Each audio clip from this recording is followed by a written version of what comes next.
1944, German generals captured as prisoners of war at a Texas detention camp expected starvation and humiliation. When they weakly entered the dining hall, they dared only to ask for a dry loaf of bread.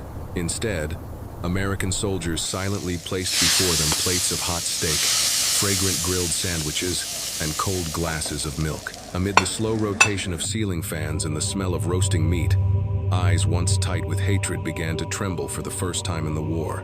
They tasted humanity. The convoy of military All trucks these churned years, through the Texas I've dust, poured my heart leaving and thick soul into clouds this that hung in the place. stifling August air. Inside the lead vehicle, General Heinrich Werner sat rigid, his gray uniform stained with sweat and dirt from 3 weeks of transport. Beside him, General Klaus Richter stared blankly at the metal floor, while General Otto Steiner pressed his face against the small window, watching the barbed wire fence grow closer. Texas, Werner muttered in German, his voice hoarse. They bring us to the middle of nowhere. To die. Better than what we deserve, Richter replied quietly. Steiner turned from the window, his jaw tight. We deserve nothing less than soldiers' honor. We fought for a losing cause, Werner interrupted. Save your speeches, Otto. They mean nothing now. The trucks ground to a halt outside Camp Remington, a sprawling facility of wooden barracks surrounded by double rows of chain-link fencing topped with razor wire. Guard towers stood at each corner, manned by young American soldiers who watched the arrival with expressionless faces. The heat was oppressive, pressing down like a physical weight. Private First Class Samuel Hewitt stood at attention near the main gate, rifle held loosely but ready. At 22, he had joined the army expecting to see combat in Europe, not to guard German officers in the Texas scrubland. Still, orders were orders. He watched as the truck gates opened and the prisoners emerged.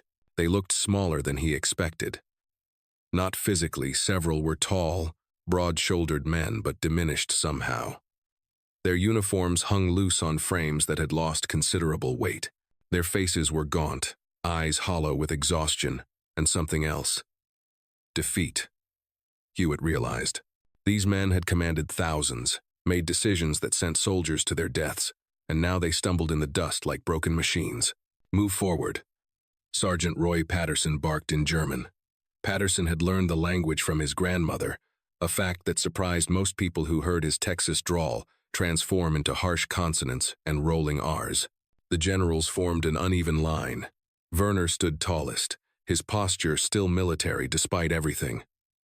Richter kept his eyes down. Steiner's hands trembled slightly at his sides. Behind them, 4 more officers arranged themselves. Colonel Ernst Brandt, Major Friedrich Vogel, Captain Hans Müller, and Lieutenant Wilhelm Kohler. 8 men who had once wielded power beyond imagination, now stripped of rank, weapons, and dignity. Processing will begin at 0900 hours, Patterson announced. You will be assigned barracks and given basic necessities. Camp rules will be explained. Any attempt to escape will result in immediate consequences. Do you understand? Yes, Werner said for the group, his English accented but clear.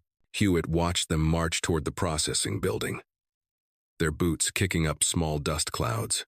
The sun beat down mercilessly, and he saw one of the younger officers, the lieutenant, sway slightly before catching himself. They looked like men who expected the worst and had steeled themselves to endure it. The dining hall stood to the east, a long rectangular building with screens over the windows. From inside came the clatter of preparation, the sounds of ordinary routine. Tomorrow morning, these men would eat their first meal as prisoners of war on American soil. None of them could imagine what that meal would be. In the temporary holding barracks, the 8 German officers sat on narrow cots arranged in 2 rows. The room was sparse wooden walls, a single ceiling fan that barely stirred the hot air, and a small window near the door. They had been given water in metal cups and told to wait. They will starve us, Vogel said quietly, staring at his hands. Slowly, methodically. We know what we did to Russian prisoners. Why should they treat us differently? The Americans are not Russians, Brandt countered, though his voice lacked conviction. Steiner laughed bitterly. No, they are worse. They pretend to be civilized while they destroy cities with their bombs.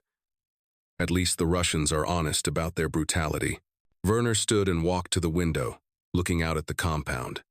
He could see American soldiers moving about their duties, laughing occasionally, acting as if this were any ordinary day. Steiner, you are letting your pride poison your thinking. We lost. We must accept what comes. Accept humiliation? Steiner's voice rose. Accept being treated like animals? We treated others like animals, Richter said softly. All eyes turned to him. He sat hunched on his cot, still not meeting anyone's gaze. We gave orders. We turned away. We pretended not to know what was happening in the camps, in the occupied territories. Now we face judgment. Speak for yourself, Muller snapped. I commanded armor divisions. I fought soldiers, not civilians. And where did you think the fuel came from? Richter looked up finally, his eyes red-rimmed. Where did the steel come from? The food for your troops? Everything was built on. Enough, Werner commanded. What is done cannot be undone. Tomorrow we face whatever the Americans have planned. We will maintain discipline. We will remember who we are. Kohler, the youngest at 29, cleared his throat. I remember the meals at the officers' club in Berlin. Before the bombing intensified, white tablecloths, crystal glasses, roasted duck with red cabbage. My wife always ordered the spätzle with mushrooms. His voice broke slightly. I wonder if I will ever taste real food again. You will eat prison slop, Steiner said.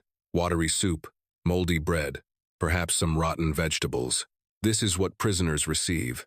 This is what we gave our prisoners. Werner turned from the window. Tomorrow morning, we will find out. Until then, I suggest we rest. It may be the last comfortable night we have, but none of them could rest. As darkness fell and the temperature dropped slightly, they lay on their cots thinking of the past. Werner remembered dinners in occupied Paris, champagne flowing while outside the window, people starved. Brandt thought of his staff car passing through a village, where children begged for scraps. Vogel recalled turning away from a transport train, refusing to acknowledge what he knew was inside. They had been fed while others starved. They had lived in comfort while others suffered. Now they would learn what that suffering felt like. At least, that was what they believed. The ceiling fan continued its slow rotation, counting down the hours until morning. The whistle pierced the pre-dawn darkness at 0500 hours, sharp and commanding. Werner jerked awake, momentarily disoriented before memory crashed back.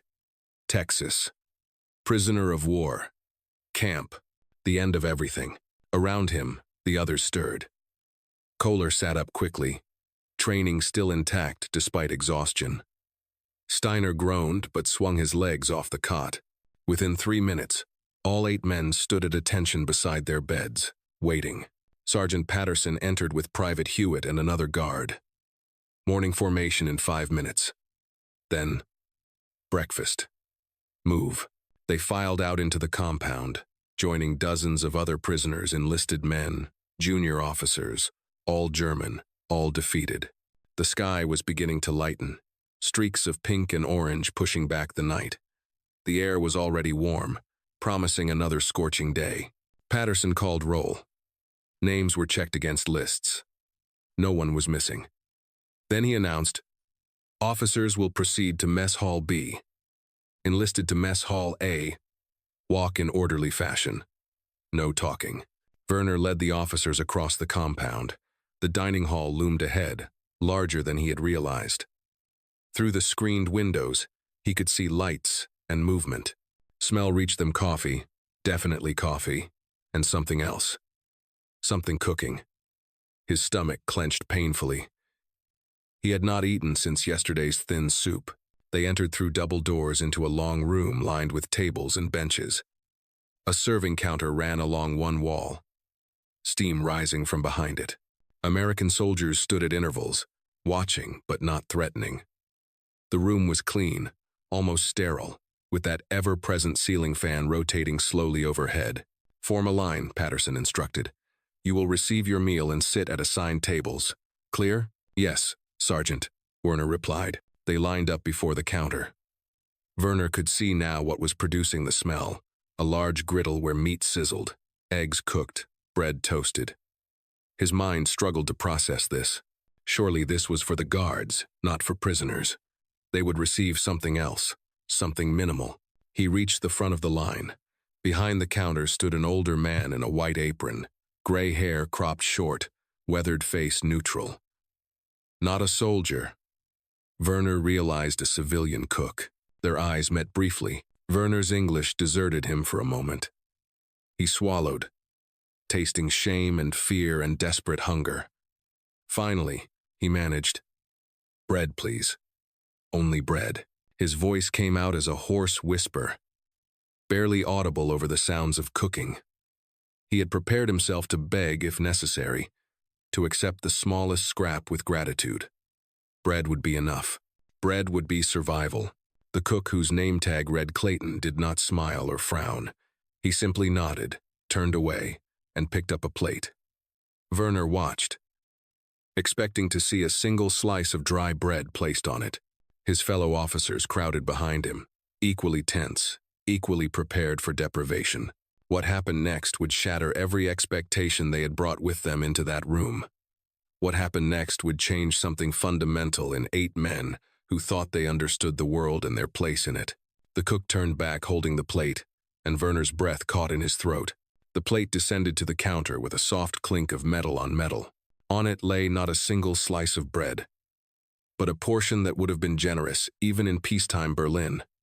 2 thick slices of white bread, golden with butter, 3 eggs cooked over, easy, yolks bright yellow and unbroken, 4 strips of bacon, crispy and still steaming, a portion of fried potatoes seasoned with herbs, and beside it all, a grilled sandwich cut diagonally, cheese melting from between toasted bread.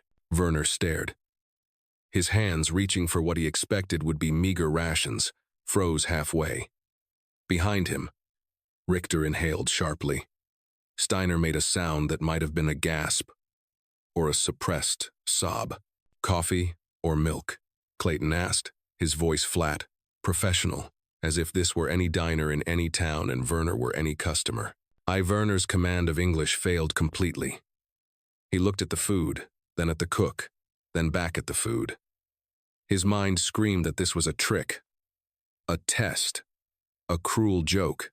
They would let him take it, and then snatch it away. Or worse, it would be poisoned. But the smell was real, intoxicating, devastating. "Milk," he heard himself say, the word emerging automatically.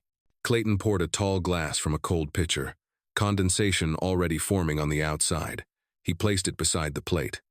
Next, Werner took the tray with hands that trembled visibly. He walked to the nearest table and sat, aware that 7 pairs of eyes followed his every movement. The Americans at the perimeter watched too, their expressions carefully neutral. One by one, the other officers received the same. Richter accepted his tray in silence, tears running down his weathered cheeks. Steiner took his with shaking hands, his earlier defiance crumbling into confusion. Vogel whispered "thank you" in German, then again in broken English. Brandt, Mueller, and Kohler followed, each showing variations of the same stunned disbelief. They sat at the long table, 8 men with 8 identical portions of food that exceeded anything they had imagined. For a long moment, no one moved. The dining hall held its breath. Outside, birds were beginning their morning songs. The ceiling fan rotated with its patient rhythm. Werner picked up his fork. The metal felt heavy, solid, real. He cut into an egg, and the yolk broke, running golden across the white and onto the potatoes. He brought the fork to his mouth. The taste exploded across his tongue: salt, butter, the rich protein of egg cooked perfectly. He had not realized how hungry he was, how depleted. His body screamed for more even as his mind reeled. Kohler made a choking sound and pressed his napkin to his face. His shoulders shook. Vogel ate slowly, methodically, his expression one of profound bewilderment. Steiner sat frozen, staring at his plate as tears dripped onto the scrambled eggs he had not yet touched. And Werner understood, with crushing clarity, that this was not cruelty. This was something far more devastating. This was humanity. The only sounds in Mess Hall B were those of eating. The soft scrape of metal on metal, the clink of glasses being set down, the barely audible acts of swallowing and breathing. No one spoke. The American soldiers maintained their positions along the walls, but their rigid postures had relaxed slightly. Private Hewitt found himself looking away, giving the prisoners a privacy he had not expected to grant. Werner ate slowly, deliberately. Each bite required concentration. His stomach, shrunk from months of poor rations during the final days of the war and the journey to America, protested even as it demanded more.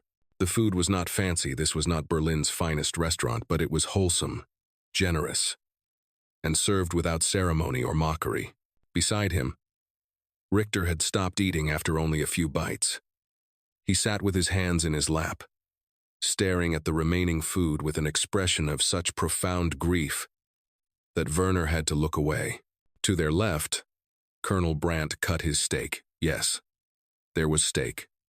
A proper piece of beef, cooked medium rare into precise squares, eating each one with mechanical efficiency, as if by maintaining military discipline he could make sense of what was happening. The youngest, Lieutenant Kohler, had his head bowed low over his plate. His shoulders continued to shake slightly, but he ate between the tears, unable to stop either the crying or the consuming. No one commented. They were beyond pride now, beyond the pretense of strength. Captain Muller lifted his coffee cup and took a long drink. The liquid was hot, rich, real coffee, not the ersatz chicory blend they had been drinking in Germany for years. He closed his eyes, and Werner saw his throat work as he swallowed what might have been emotion along with the coffee. Across the table, Major Vogel had finished his eggs and was now eating the grilled sandwich. Melted cheese stretched between his mouth and the bread, and he caught it with his fingers, eating that too, unwilling to waste even the smallest bit. His movements were almost reverent, as if he were handling something sacred. Steiner finally picked up his fork. His hand still trembled, but he managed to spear a piece of potato. He brought it to his mouth, chewed, swallowed. Then another bite. Then another. His face remained expressionless, but his eyes were red, and Werner could see the muscles in his jaw working.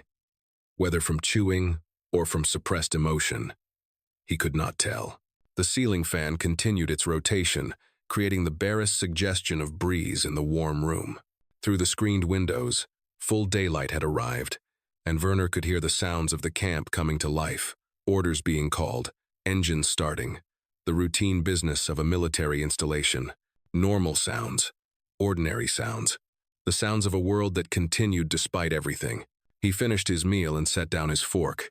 The plate was clean except for streaks of egg yolk. He had eaten every bite, and his body felt strange, satisfied yet hollow, fed yet starving for something that food could not provide. The barracks that night felt different. After the evening meal, which had been soup and fresh bread and fruit, still far more than they had anticipated, the officers returned to their quarters in silence. The single overhead bulb cast harsh shadows. Someone had left the window open, and cooler night air finally pushed through, bringing relief from the day's heat. Werner sat on his cot with a small notebook and pencil that had been provided among their basic supplies. He opened to the first page, dated it carefully, the 15th of August 1944, and began to write in German. They did not kill us. They fed us as if we were human beings. I do not understand this. All my training, all my understanding of warfare, tells me that enemies destroy each other, that victory demands the humiliation of the defeated. But these Americans serve us steak and eggs, coffee with real cream, bread with butter. They watch us eat with faces that show neither triumph nor contempt. Only, what? Indifference? No, something else. Something I cannot name because I have no experience with it in this context. He paused, the pencil hovering over the page. Around him, the others engaged in their own rituals of processing the day. Richter knelt beside his cot in prayer, his lips moving silently. Brandt cleaned his boots with a cloth, working the leather with habitual precision even though there was nowhere to march, no inspection to pass. Vogel stared at the ceiling, motionless except for the rise and fall of his chest. Steiner broke the silence.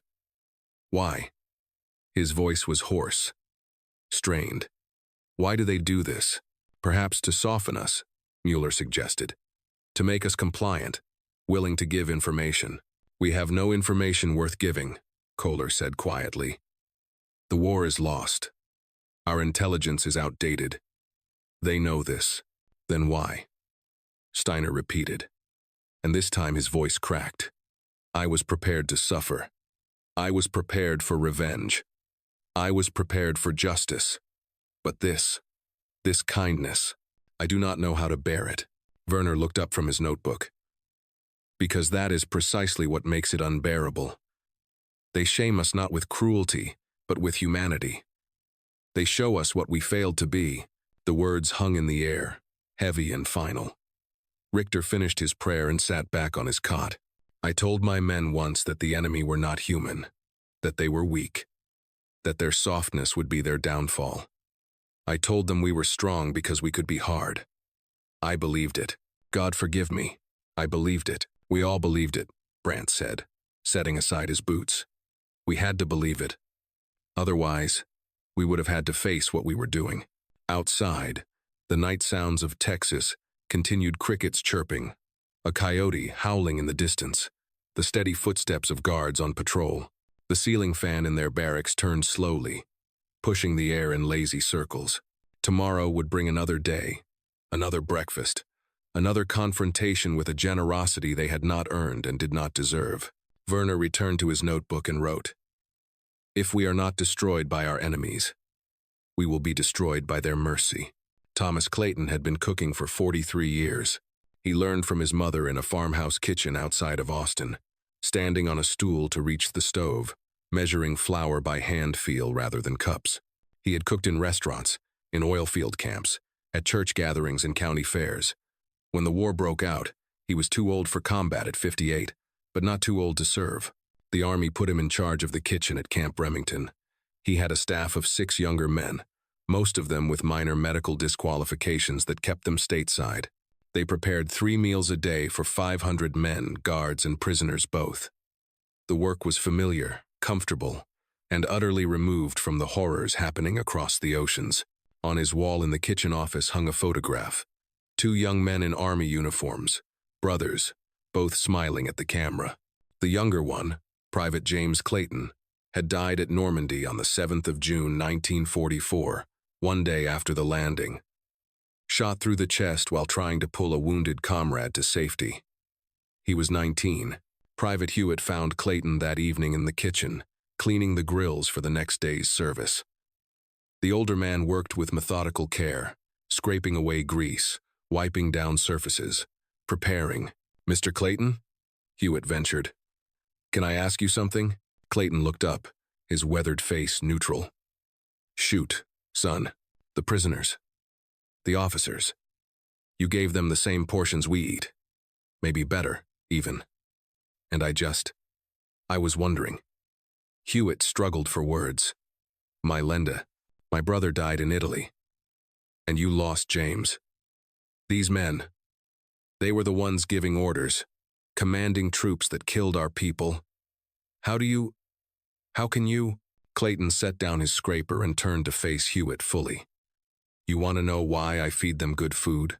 Yes, sir. The older man was quiet for a long moment, looking past Hewitt toward something only he could see. When James was 8 years old, he found a baby bird fallen from its nest. Thing was barely alive, all scrawny and broken. He brought it home, and I told him it was going to die. That nature was harsh and we couldn't save everything. But he insisted. Fed it with an eyedropper every few hours. Kept it warm. Talked to it. Clayton's voice softened.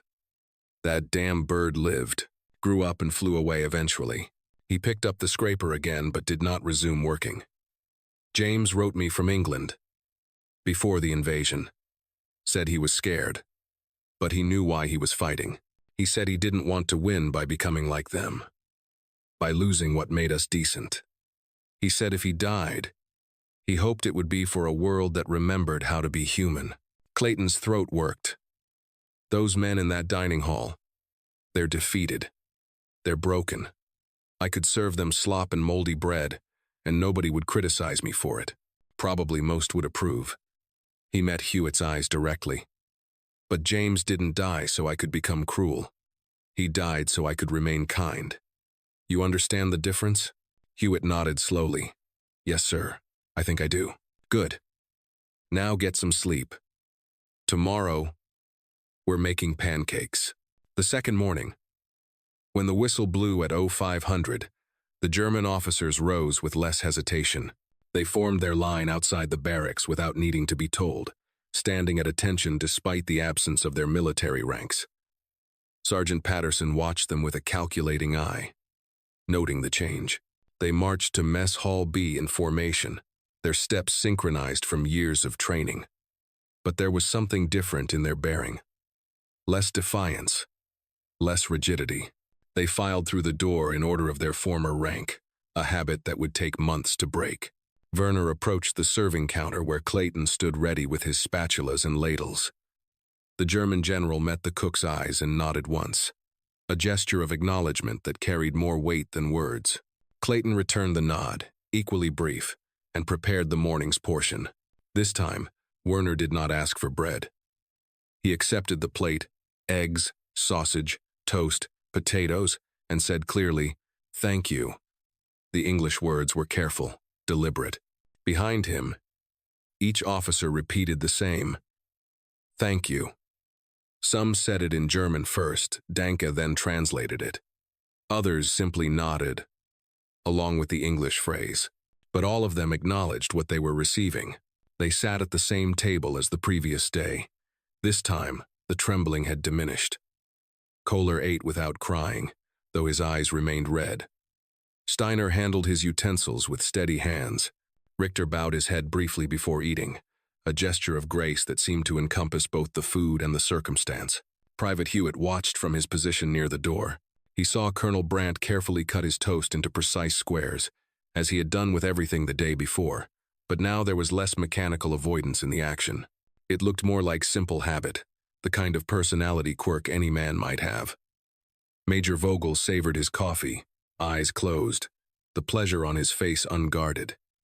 They were still prisoners, still enemies, but they were also, undeniably, men. After the meal, as the officers bussed their empty plates to the collection window, Captain Mueller paused near one of the wooden tables. He reached into his pocket and produced a small piece of metal, a button from his uniform. Using the edge, he carefully scratched into the wood grain a single word: respect. He did not look to see if anyone noticed. He simply returned the button to his pocket and followed his fellow prisoners out into the morning heat. But Clayton saw, and Hewitt saw, and they understood that something had shifted. Some acknowledgement had been made that transcended the boundaries of language and nationality. That evening, Clayton stood in the kitchen long after his staff had left, looking at the scratched word. He ran his fingers over the letters, feeling the grooves in the wood. It was not an apology. It was not a justification. It was simply a statement of recognition, of one man acknowledging another man's humanity. He thought of James, lying in a grave in France. He thought of all the boys who would never come home. And he thought about the difficult, necessary work of building a world where mercy could coexist with justice. The kitchen fell dark as he switched off the lights, but the word remained, carved into the table, permanent. The Red Cross permitted prisoners to send limited correspondence home, subject to censorship. The letters could contain no military information, no criticism of captors, no coded messages. They were restricted to personal matters, assurances of health, brief messages to families.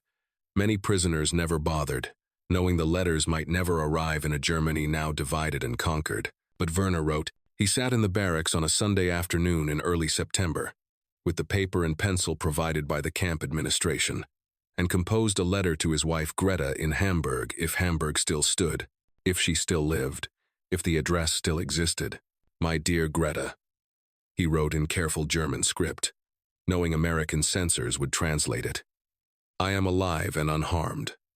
I am held in a camp in Texas, which is very hot and very flat. The Americans treat us with correct procedure according to Geneva Convention. We are given adequate food and shelter. You need not worry for my physical well-being." He paused, the pencil hovering over the paper. What could he say? What should he say? The truth seemed both too large and too small for the limited space and the watchful eyes that would read this before Greta ever might. "They feed us well," he continued. "Better than we fed ourselves in the last months of the war. This shames me more than any punishment could. I think often of the choices made, the orders given, the eyes that turned away from uncomfortable truths. We told ourselves we were soldiers, that we followed duty, that history would judge us by our service rather than our conscience." He stopped again, aware he was approaching dangerous territory. But what did he have to lose now? His rank was gone. His army destroyed. His nation in ruins. "If we lose the war but retain our humanity, perhaps there is hope," he wrote. "But we lost our humanity first, and the war second. I wonder now if that was inevitable, or if different choices at different moments might have led to different outcomes. I wonder what kind of world our children will inherit, and whether they will understand why their fathers did what they did, or whether they will rightly condemn us." Across the barracks, Richter was also writing. His letter went to a sister in Munich. "They show us what we could have been. Every meal is an indictment. Every kindness, a judgment. I do not ask for forgiveness. I do not deserve it. I only hope that somewhere, somehow, this mercy we receive might inspire others to choose differently than we did." Kohler wrote to his young wife, "I am safe. I am fed. I am treated as a human being by people who have every right to treat me otherwise. When I return home, if I return home, I will be a different man than the one who left." The letters went into the censorship office, were read, translated, evaluated, and eventually approved. They made their way through military postal systems, Red Cross channels, and the chaos of occupied Germany. Some arrived. Some did not. But they were sent, these small testimonies, these fragments of recognition. The ceiling fan in the barracks turned slowly, and the men wrote their truths into an uncertain future. The war in Europe ended in May 1945. The news reached Camp Remington by radio, and the prisoners gathered in the recreation hall to hear the formal announcement. Germany had surrendered unconditionally. The Third Reich had fallen. Hitler was dead. Everything they had fought for had been destroyed. Werner sat with the others, listening to the English words translated by Sergeant Patterson. Around him, men wept, some in relief, some in grief, some in confusion at the tangle of emotions that came with knowing it was finally, truly over. He felt only a profound exhaustion, as if he had been holding his breath for years and could finally exhale. The repatriation process would take months. They would remain at Camp Remington while officials sorted through the massive administrative task of returning millions of prisoners to a Germany that no longer existed as they had known it. Some would face trial for war crimes. Others would simply go home to cities reduced to rubble, to families scattered or dead, to a future uncertain and probably harsh. On his last morning at the camp, in October 1945, Werner rose before the whistle. He walked to Mess Hall B alone, arriving before breakfast service began. Clayton was already there, preparing the grills, setting out ingredients. The cook looked up as Werner entered. "Couldn't sleep?" Clayton asked. "Last day," Werner replied in his accented English, much improved after 14 months of captivity. "Wanted to. I do not know the word." To say, he pulled a piece of paper from his pocket, folded carefully. It was a letter, written in English with obvious effort and difficulty. He placed it on the serving counter. Clayton wiped his hands on his apron and picked up the letter. He read it slowly. It was brief. "Mr. Clayton, I cannot explain what your food meant, not the food itself, but what it represented. You showed enemy what he could not see in himself. You gave mercy without condition. My son died in Russia. Your son died in France. They killed each other for causes that now seem like madness. But you fed me anyway. This I will remember when I am home, and trying to build something from ruins." This I will tell my grandchildren if I live to have them, that in Texas, an enemy showed me humanity when I did not deserve it. That mercy is not weakness. That there is another way to be strong. Thank you. I have no other words. Heinrich Werner. Clayton refolded the letter carefully and placed it in his shirt pocket, over his heart. Safe journey home, General. Not General anymore, Werner said. Just man trying to understand what comes next. Then safe journey home, Mr. Werner. They shook hands. These two men who had lost sons to the same war, who had fed and been fed, across the barrier of enmity. Then Werner left the dining hall for the last time, walking out into the cool October morning. Behind him, the ceiling fan continued its eternal rotation, and the smell of breakfast cooking filled the air, and the work of mercy continued, patient and persistent and unremarked. The war was over, but the harder work of peace had just begun.